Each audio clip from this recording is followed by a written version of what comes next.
வணக்கம். சற்று முன் கிடைக்கப்பெற்ற ஒரு மிக மிக முக்கியமான செய்தி ஒன்று வெளியாகியுள்ளது. எடப்பாடி பழனிசாமி ஒரு தற்கூரி என்று கடுமையாக விமர்சனம் செய்துள்ளார். பாஜக மாநில தலைவர் அண்ணாமலை அவர்கள் இதை கண்டு அதிமுகவினர்கள் கதிகலங்கிவிட்டார்கள். நேற்று வந்த அரசியலுக்கு சின்ன பையன் தற்பொழுது எங்களது எடப்பாடியாரை தற்கூரி என்று கூறுவதற்கு அவருக்கு என்ன தகுதி இருக்கிறது என்று அதிமுகவின் நிர்வாகிகள் அண்ணாமலையை கடுமையாக விமர்சனமும் செய்து வருகிறார்கள்.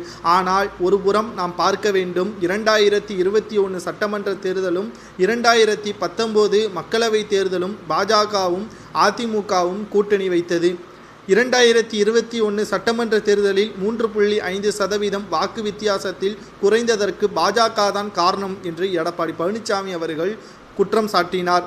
அதிமுக வெற்றி அடைந்திருக்க வேண்டும் என்றால் பாஜகவுடன் கூட்டணி வைத்திருக்க தேவையில்லாமல் நாம் வைத்துவிட்டோம், இனியும் அதுபோன்ற தவறுகளை செய்யக்கூடாது என்று டெல்லிக்கு சென்று எடப்பாடி பழனிசாமி அவர்கள் கூட்டணி கிடையாது, 2024 தனித்து தான் நிற்கப் போகிறோம் என்பதை எடப்பாடி பழனிசாமி அவர்கள் அறிவித்திருந்தார்.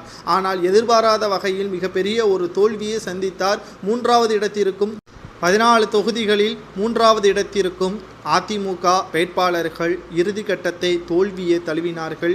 மேலும் பாஜகவுடன் கூட்டணி வைத்திருந்தால் எடப்பாடி பழனிசாமி அவர்கள் மிகப்பெரிய ஒரு வெற்றி வாகை சூடியிருப்பார். மத்தியில் தற்பொழுது ஆந்திராவும் பீகாரும் இருந்தது போல் தமிழகத்தில் மிகப்பெரிய ஒரு மாற்றமே நடந்திருக்கும். எடப்பாடி செய்த தவறின் காரணமாகத்தான் அவரை கடுமையாக விமர்சனம் செய்கிறேன் என்று அண்ணாமலை அவர்களும் குற்றம் சாட்டியிருந்தார். எடப்பாடி பழனிசாமி அவர்கள் என்னை விமர்சனம் செய்தால் நானும் அவரை விமர்சனம் செய்வேன். அரசியலில் எடப்பாடி 40 ஆண்டுகளாக இருக்கலாம், ஆனால் நான் 3 ஆண்டுகளாக இருக்கலாம். ஆனால் அரசியலில் என்ன பேச வேண்டும், என்ன பேசக்கூடாது என்பதை முதலில் எடப்பாடி பழனிசாமி அவர்கள் கற்றுக்கொள்ள வேண்டும்.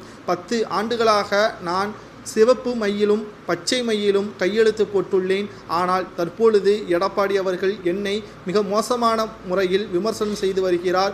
இதற்கு எடப்பாடி பழனிசாமி அவர்கள் நிச்சயமாக காலை பிடித்து கூவத்தூரில் நடந்த சம்பவத்தை சுட்டிக்காட்டி, காலை பிடித்து முதல்வராக வந்தவருக்கு என்ன தெரியும் படிப்பின் அருமை, அவர் ஒரு தற்கூரி என்று கூறியதுதான் தற்பொழுது அரசியல் வட்டாரத்தில் மிகப்பெரிய அளவில் சர்ச்சையையும் அதிமுகவும் பாஜகவும் இனி கூட்டணி வைக்க முடியாத அளவிற்கு மிகப்பெரிய அளவில் பேசும் பொருளாகவும் மாறியுள்ளது.